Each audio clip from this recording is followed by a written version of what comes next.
ঘুম থেকে উঠে ফ্রেশ হয়ে সোনাকে একটু ছাতু গুলে দিয়েছি, ও ছাতু খেয়ে নিয়েছে। এরপর রেডি হয়ে বেরিয়ে পড়েছি বাজারের উদ্দেশ্যে।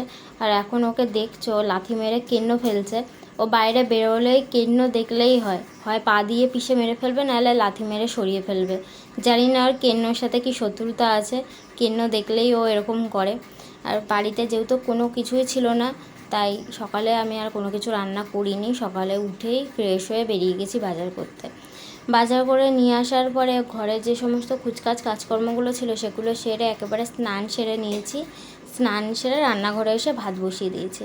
আর বাজার করে এনেছি আলু, আদা, রসুন, পেঁয়াজ আর লাল শাক।